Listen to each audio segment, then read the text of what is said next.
It's either you pass, napaka-boring ng video ang magre-removal sa Overheat nito.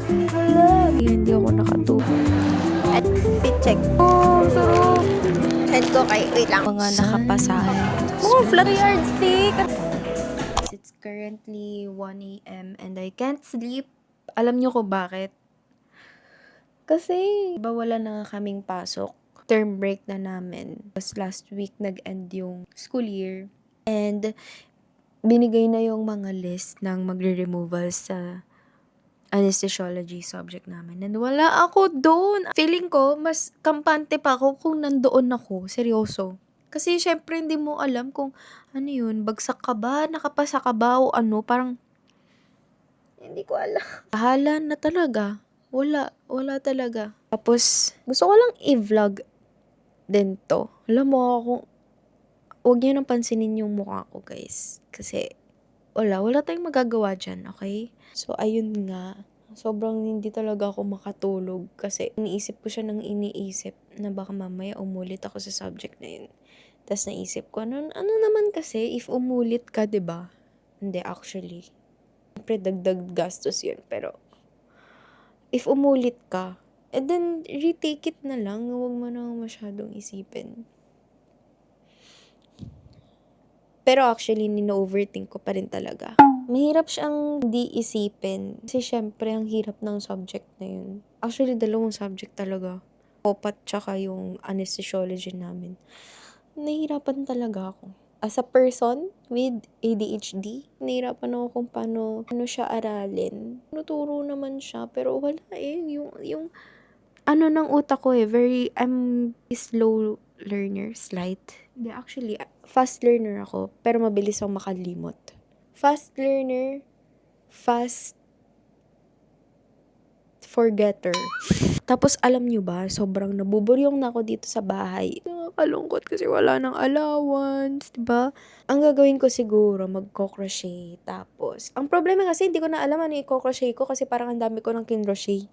Tapos, sa pagbabasa naman, na-start ko na magbasa. Pero yun nga, yung pagbabasa kasi parang feeling ko, may kailangan pa akong gawin bukod sa pagbabasa. So, parang kulang siya. Ko nga alam ano yung vlog na to. Hindi ko alam ano yung magiging vlog na to. Pero nag-video na lang ako anytime na may nasa utak ako ganyan. So, parang naging diary. Basta diary tong YouTube na to. Anyway, bye. Get ready with me to do absolutely nothing. So, gusto ko lang mag-get ready kasi wala. Para lang ma-boost yung mood ko kasi pag maayos yung itsura mo, parang yung pakiramdam mo, gumagaan din. So, magme-makeup tayo today. Pero yung pang everyday makeup lang. Kasi, feel ko mukha akong dugyot this past few days. So, naglagay naman ako ng skincare. Parang laki ng ano ko, no? Ang taas ng hairline ko. Wala akong magagawa dyan, guys. It's genetics. Sisihin natin ang ating tatay. Sunscreen muna ako. Alam nyo ba, sobrang nabuburyong na talaga ako. Hindi ko na alam anong gagawin ko. So, dito sa vlog na to, itatry natin maging productive. Ngayong summer or term break. Ano ba tawag doon? Term break, summer break. Tapos, alam mo yung gusto ko pumuntang cafe, pero wala tayong magagawa kasi wala tayong allowance. Kaya dito muna tayo sa bahay. At tumulala ng 24 oras. Itong channel na to, gusto ko parang maging ano siya, very realistic. Tapos, parang maging personal diary ko, ganun. Ayoko ng aesthetic na video for this channel kasi, ewan ko, di naman ako aesthetic eh. Parang pinag-iisipan ko nga bumili ng Kindle. 'Di ba nagsistart na ako ulit kasi magbasa. Bigla ko lang naisip na gusto ko ng Kindle. Parang feel ko mamaya impulsive buying lang siya. So siguro antayin ko ng mga ilang araw. Magkikilay ako kasi wala nga akong kilay. Hindi ko ba't nakaganon yung kamay ko. Ay, ang daming nalalaglag.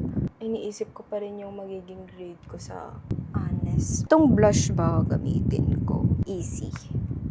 Yung mauve na blush nila. Very simple makeup lang gagawin natin. Kasi syempre, nandito lang naman tayo sa bahay. Gusto ko lang parang mapagaan lang yung pakiramdam ko. Ito, from Peripera. Hindi ko alam. Wala tayong agenda for today. Ano yung ma-feel kong gawin today? Edi, gawin na lang natin. Ang cute na nabili ko sa TikTok shop na pajama. Ayun, kaso ang laki niya, no? Ano kasi to XL. Pero ang cute. Gusto ko pa rin yung gantong fit. Kasi parang super comfy. Spray tayo ng mukha. Ayoko ng super, ano kasi, super matte. Nandito na nga lang sa bahay. Nag-i-spray-spray pa. Parang ang haba na nung video, no? 13 minutes! Sabi ko sinabi kasi, 13 minutes. At guys, nag-off siya. Kasi, nag-overheat itong, itong camera mismo. Tapos ngayon, tinry ko ulit siya i-record. Okay na siya ulit. Parang hindi naman, ilang seconds lang yun. Hindi ko alam bakit bigla siya nag-stop. Pero ayun nga. Ngayon lang siya nagganon kasi nag-overheat. Ngayon lang siya nag-overheat. Siguro kasi super tagal ko nagvi-video continuously. Hindi naman siya problem for me. Pero kung syempre hindi nyo nakikita na biglang nag-off. Diba? Doon lang siguro siya magiging problem. Good thing na kita ko. Doon ang lighting dito sa kwarto ko. Doon sa dorm, ang pangit talaga. Like, hindi ako makapag-video doon kasi ang dugyot ng itsura ng dorm. Sorry po. Ang dugyot, pero kasi yung itsura ng dorm ko doon, hindi siya aesthetic. It's not pleasing sa eyes. Wait lang, ayusin ko muna yung hair ko. Sorry sa kalat, guys. Naririnig niyo ba yung music? Baka super lakas. So, I will start. Di kasi ito yung side ko eh. Pero, okay lang yan. Pakita ko sa inyo paano ko ini-style yung layered hair. Hush cut yung haircut ko.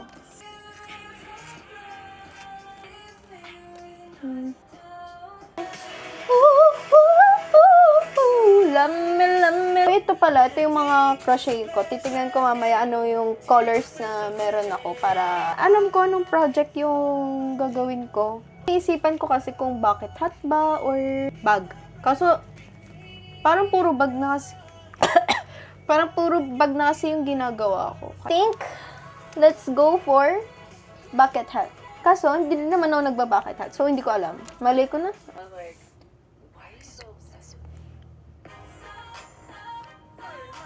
Ganda na ng hair ko. Mukha na tayong Tony Gonzaga. Ito na yung final look natin, guys.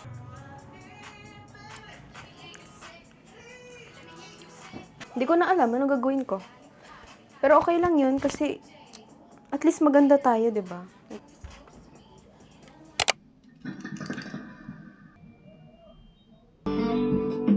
Kunwari, music video.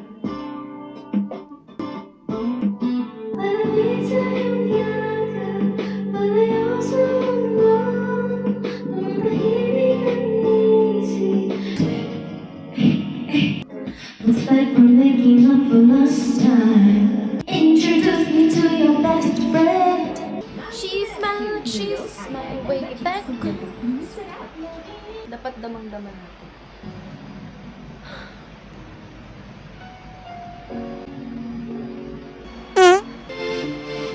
Could never bought about you when the music makes you move.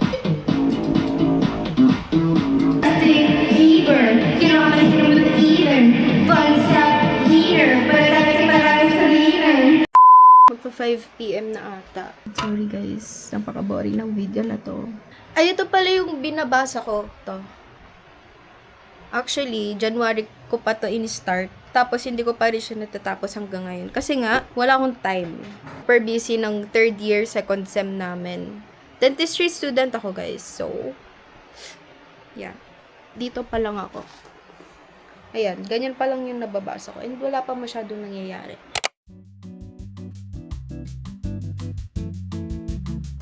This is Tio Bear.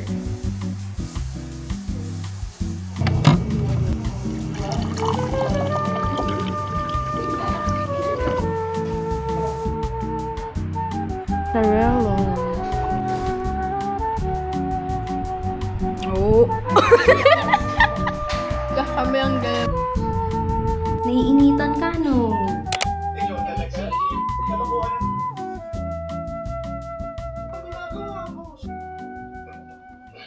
Ang lala. Sobrang lala. Hindi pa ako natutulog. It's 12 o'clock. Tuesday, June 2. Sobrang lala ng anxiety ko, para akong masusuka. Kasi sobrang kinakabahan ako.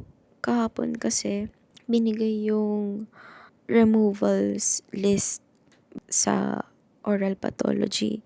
Tapos wala na naman ako dun. So, syempre, it's either you passed or you failed the subject. Sabi ni Doc, ngayon niya sasabihin yung mga nakapasa sa subject. Kaya hindi ako nakatulog. Sobrang sakit na ng ulo ko. Tapos, alam mo yung feeling ko magkakasakit na ako. Pinagpe-pray ko na lang talaga na sana makapasa ako kasi I really tried my best. I will update you guys later if nasend na. Ay, later pala. Magpapapalit kami ng dollars into pesos. So, magkakaroon ako ng pera. Yay! Yung magandang mangyayari ngayong araw, magkakaroon na tayo ng pera. Makakalabas na tayo. Kaso ang problema, iniisip ko if deserve ko ba lumabas kung bumagsak man ako. Pero, guys, if you guys failed a subject, I think it's not good na parang parusahan nyo yung sarili nyo. I think mas maganda kung tignan nyo siya in a positive side. Even the bad things, meron silang good things or positive things. Oh, sorry, ang ingay ng Shopee. Ano ba? Nag-ano ako dito eh. Wag na tayo magdrama. Pero yun nga, wag nyong parusahan yung sarili nyo porket hindi kayo nakapasa or you got the failing score. If iniisip nyo ng iniisip, tas napuno ng negativity yung utak nyo, lalo kayong hindi makakapasa. If you look at things in a positive way, parang mamamotivate yung self nyo to do better. That's a message na kailangan ko rin. Pero I hope na makapasa ako. Pero if not, then I'll retake it and I'll do better. Hi. So, it's the next day and aalis kami today.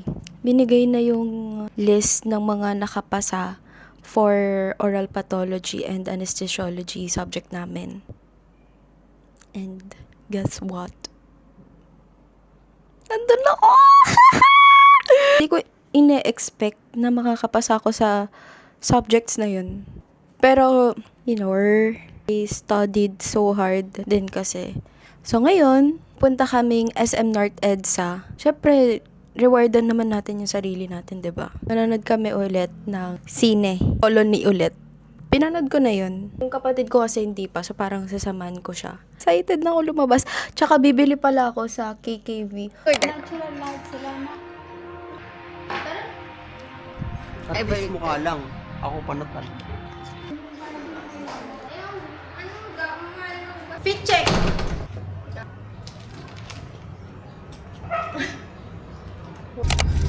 Dito na tayo sa Grab, guys. Naging Grab driver pa. Pingi ako. Hindi. Dito na kami sa North EDSA. Hinahanap ko lang si Reta kasi nasa ibang tower siya.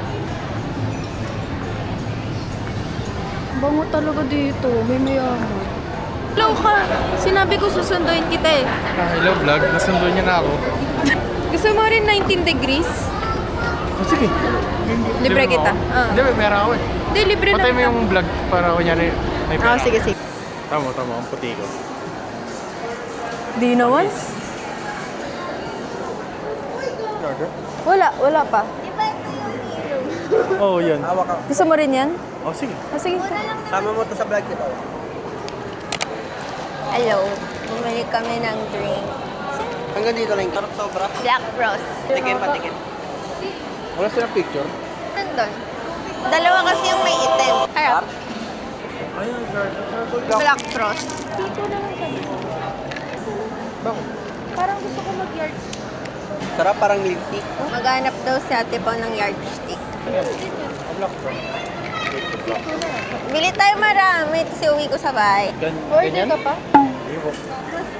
Yay! Di nga tayo tinawag. Okay lang yan. Bakit? Goosebumps? Sinanod ka na? Bibili kami cinema tickets. Mukhang flat yung ulo ko. Nasa KKV kami, guys. Flat. Parang kang may ano. Kaya nga eh. May bundok pa ulo. Ay, ito cute. Gusto ko nga bumili ng earrings nila eh. Kaso namamahalan ako. 100 plus. Ang cute. May isang ipin. Bibili ako ng paint by numbers ulit. Sobrang cute kasi. Ito, kamukha ni Chichi. Gusto ko na ito. Fit check. Look! Yes, may upuan. Ito pala yung yardstick. Madali mag-ano kapag gap ka ng lasalian. Oat latte po. For oat latte, ma'am, hot or ice po? Ice po. Upsize na rin po natin, ma'am. Apo. Thank you po. Tikman natin. Order ako oat latte. Hala, bakit pa? Super bright. Tikman natin kung masarap pa. Malsik sa akin. Oo, mapait na siya. Pero di naman super pait. Kasi ito Spanish latte eh. Ano? No reaction ah. Kasi latte lang siya. Wala siyang Rate niyo yung movie. 7. Bakit 7? Kasi hindi siya nakakatakot. Gusto ko nakakatakot na zombie, pero ang ganda ni Junji yun, kaya 7. Siya yung 7. Hindi, pero 10 si Junji yun. I-rate mo. Bakit? Dapat tayo isa-isa. 10. Ayaw niya i-rate. Tapos lang namin manood ng sine. Uy, saan tayo? Gusto ko bumili ng lipi. Sabi ni Rin kanina, mag-zombie daw ako, tapos palakad. 500. 500? Ang baba naman. Oh, dito na lang, ano na ako. Ang pangit. Nagtatry kami ng lipi. Dungis na naman ng ano natin. Uy, ang cute niyan. Ito akin. 4 and 1. Isa pong 4 tsaka 1 po. Kano ito ba? 4, alam ko 450 something yan. 459 mo. Ala, meron ba dito? Gusto mo?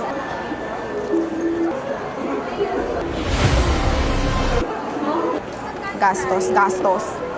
Thank you po.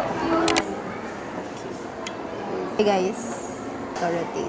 Dito yung film tone. Pag naka-record kasi dun siya lumilinaw eh. Bibilinaw siya. Hindi, joke lang, wala kaming pera. Tinitignan lang namin. Oh. Pero ito, okay naman yung tsura niya. Kasi may nakita akong, ewan ko ba kung sa video niya lang yun. Tapos super, parang may pagka-blue na din. Baka ano yun? Eh, in-edit yun be. Bibili kami. Anong tawag dito? Age? Age 3? 11. Number 11. Ito guys. Yun yung menu nila. 11. Isang higher ma'am, tsaka creme brulee po. Apa. Thank you po. Tikman muna natin. Ano siya? Ito muna. Yung creme brulee. Pero,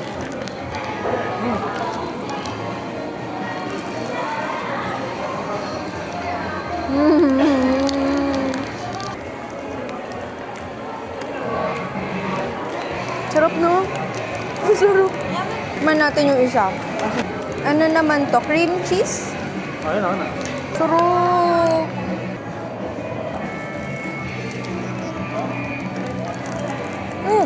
Sarap, is talaga ang pinili ko, ha?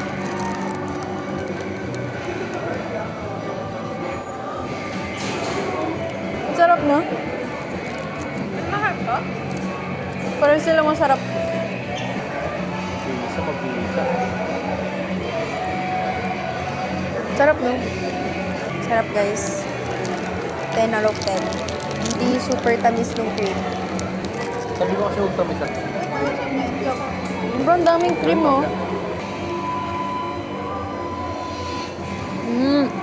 Taba ako? Siyempre hindi na. Ay, uy, kita pa ako. Galing. Pauwi na kami. I'm going home. In a place where only home. Bye-bye! Ito na yung end ng vlog. Bye, guys.